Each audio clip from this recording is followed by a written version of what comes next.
Hello friends, स्वागत है आपका वीएस एजुकेशन चैनल पर। तो फ्रेंड्स, जैसा कि आप स्क्रीन पर देख रहे हैं कि एक न्यूज़ रिपोर्ट सामने आ रही है। पहले मैं न्यूज़ पढ़ देता हूँ, फिर इस पे हम लोग बात करेंगे। और ये जो पूरा वीडियो है फ्रेंड्स, ये पूरा जो 2023 वर्ग एक में जो मेरिट होल्डर्स हो गए, 18 वाले ईडब्ल्यूएस के कैंडिडेट्स हो गए और साथ में आपकी जो पद वृद्धि है, उन सभी मामलों को लेकर के वीडियो है। तो वीडियो आप पूरा देखेंगे तभी आपको चीज़ें समझ में आएंगी। तो फ्रेंड्स, मध्य प्रदेश की स्कूली शिक्षा का हाल स्कूलों में शिक्षक न होने से बेहाल है। सरकारी स्कूलों की विश्वसनीयता बनाने के दावे भले ही शासन द्वारा समय समय पर किए जाते हों, मगर हकीकत में बिना शिक्षकों के स्कूल कैसे होंगे, इसका अंदाज़ा लगाया जा सकता है। स्कूल शिक्षा विभाग और आदिम जाति कल्याण विभाग द्वारा सरकारी स्कूलों में गुणवत्तापूर्ण शिक्षा के उद्देश्य से एक वर्ष पूर्व मध्य प्रदेश उच्च माध्यमिक शिक्षक चयन परीक्षा 2023 का आयोजन किया गया था, जिसके माध्यम से 8720 उच्च माध्यमिक शिक्षकों का चयन किया जाना था। परंतु एक साल बीत जाने के बाद भी इन शिक्षकों को आज तक स्कूल नसीब नहीं हो सका है। इन इस परीक्षा का परिणाम ही 6 माह बाद 20 फरवरी को जारी किया गया और तब से लेकर आज तक यह चयनित शिक्षक नियुक्ति की आस लगाए बैठे हैं। इनकी नियुक्ति को लेकर कोई फ़िक्र शासन के नुमाइंदों या फिर विभागीय अधिकारियों को नहीं है। उनको ना स्कूलों में शिक्षकों का इंतज़ार कर रहे बच्चों के भविष्य की चिंता है और ना ही 2-2 परीक्षा पास कर चयनित हुए शिक्षकों को नियुक्ति देने की। इससे बड़ी विडंबना क्या होगी कि चयनित शिक्षक 5 माह पूर्व चयन के बाद से नियुक्ति की आस में हैं। स्कूल शिक्षा विभाग ने दस्तावेज सत्यापन कराया, नहीं दी नियुक्ति। स्कूल शिक्षा विभाग द्वारा उच्च माध्यमिक शिक्षक चयन परीक्षा 2023 के 15 विषयों के चयनित अभ्यर्थियों के दस्तावेज सत्यापन और शाला विकल्प चयन का कार्य 1 माह पूर्व किया जा चुका है, जिसके बाद से चयनित 3400 अभ्यर्थी दिन रात नियुक्ति की आस लगाए बैठे हैं। लोक शिक्षण संचालनालय द्वारा इन अभ्यर्थियों को नियुक्ति पत्र जारी न करने से वह आए दिन भोपाल कार्यालय के चक्कर काटते हैं और ज्ञापन देते नजर आते हैं, मगर उनकी फिक्र किसी को नहीं जान पड़ती। मुख्यमंत्री के नवाचार को स्कूल शिक्षा विभाग दिखा रहा है ठेंगा। मध्य प्रदेश के मुख्यमंत्री मोहन यादव ने सत्ता संभालते ही जिस नवाचार का जिक्र कर परीक्षाओं के बाद चयनितों को तुरंत नियुक्ति देने का वादा किया था और उनकी मंशानुसार पीएससी समेत अन्य विभागों ने चयन होने के बाद युवाओं को 15 दिन में नियुक्ति पत्र वितरित किए थे, मगर स्कूल शिक्षा विभाग और लोक शिक्षण संचालनालय ने मुख्यमंत्री को ठेंगा दिखाकर 5 माह पूर्व चयनितों को आज तक नियुक्ति पत्र प्रदान नहीं किया है। अभ्यर्थियों द्वारा आए दिन कई बार मुख्यमंत्री जी, शिक्षा मंत्री जी, आयुक्त को ज्ञापन सौंपकर नियुक्ति आदेश जारी करने की मांग की गई है, लेकिन विभाग और सरकार इस पर कोई ठोस कदम नहीं उठा रहे हैं। तो फ्रेंड्स, यहाँ पर जो पूरी जो ये मीडिया की अपडेट है, उसका जो केंद्र बिंदु है, वो आपके जो वर्ग एक 2023 में डीपीआई में जो जिन मेरिट में जिनका नाम है, उन अभ्यर्थियों की नियुक्तियों को लेकर है। हालाँकि इसमें ट्रैवल विभाग को भी मतलब कवर किया गया है, जिसका दस्तावेज़ सत्यापन की प्रक्रिया भी अगस्त में शुरू होने वाली है। लेकिन बात यहाँ पर ये है कि वो पूरा मेरिट होल्डर को लेकर के बात की जा रही है और सबसे बड़ी चीज़ ये है फ्रेंड्स कि एक बार को अगर उनका दस्तावेज़ सत्यापन हो चुका है, तो ज़ाहिर-सी बात है कि अगर वो किसी भी अन्य रोज़गार में अगर लगने की कोशिश भी करेंगे, तो जो उनको रोज़गार देने वाला नियोक्ता होगा, अगर मैं किसी निजी निजी व्यवसाय की या निजी संस्था की मैं बात करता हूँ, तो उसके मन में सबसे पहला प्रश्न यही खड़ा होगा कि चूँकि इनका चयन हो चुका है, तो जिस दिन इनके पास जॉइनिंग लेटर आ जाएगा, तो इनको फिर संस्था छोड़नी पड़ेगी। इस वजह से इनके पास एक रोज़गार की समस्या सबसे बड़ी खड़ी हो रही है। मतलब ये इस समय ये है कि ना इनको नियुक्ति मिल रही है, ना तो ये कोई निजी संस्था में भी अपनी सेवा दे सकने के लायक हैं। तो बीच में ये फँसे हुए हैं इस टाइम पे, जो कि काफ़ी कष्टकारी होता है किसी भी व्यक्ति के लिए, क्योंकि आजीविका का प्रश्न होता है। कइयों के साथ बड़ी समस्याएँ होती हैं, तो वो सब चीज़ें हैं। अगर नियुक्ति मिल जाएगी तो इनको अपने रोज़गार में लग जाएँगे, अपना इनका आजीविका शुरू हो जाएगी और सब चीज़ें चलने लग जाएँगी। लेकिन अब चूँकि नहीं हो पा रहा है, इस वजह से प्रॉब्लम आ रही है।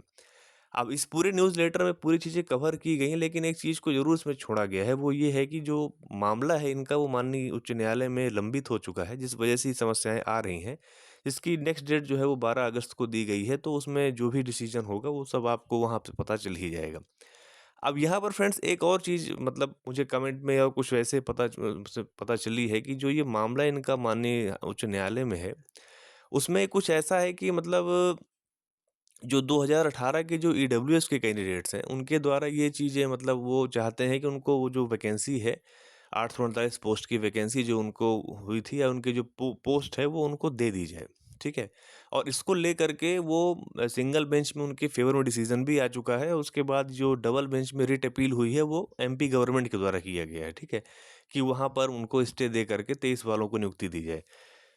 तो फ्रेंड्स यहाँ पर जो एक टेक्निकल पॉइंट ये सुनने में आ रहा है कि जो डिपार्टमेंट है, जो डीपीआई है, उसके द्वारा ये तर्क रखा गया है कि जो हमने 18 की वैकेंसी में जो ईडब्ल्यूएस के कैंडिडेट्स के द्वारा जो वहाँ पर याचिका लगाई गई है, तो वो मतलब ईडब्ल्यूएस के कैंडिडेट्स ये बोलते हैं कि वो 2 काउंसलिंग कराई गई, first counselling and second counselling, ठीक है।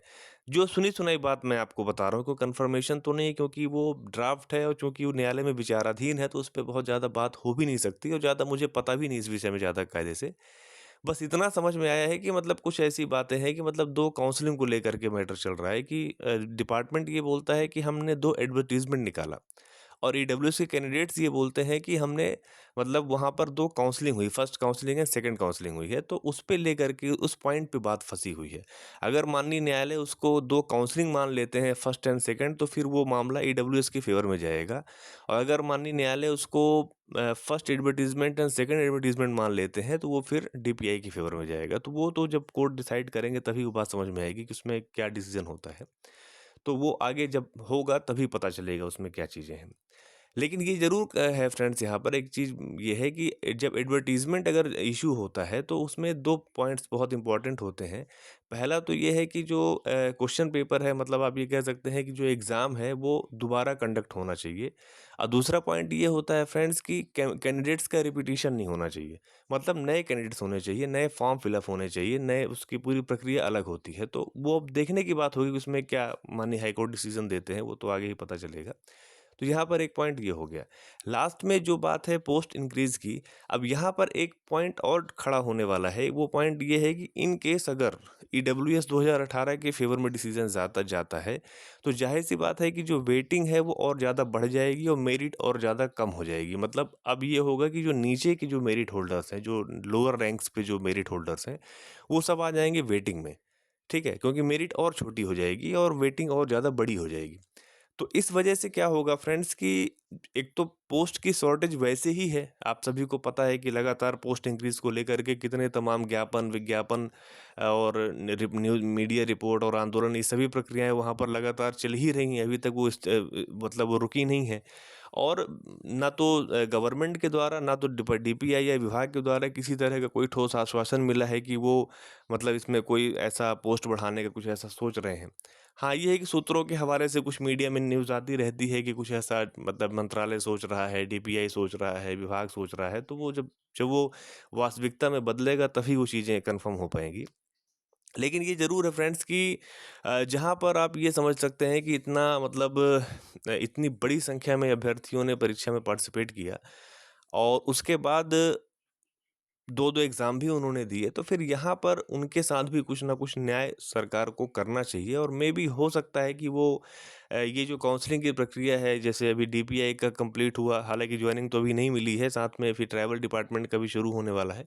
मेबी उसके बाद वेटिंग के बारे में विभाग कुछ ना कुछ विचार करे, वो जब करेगा तभी समझ में आएगा।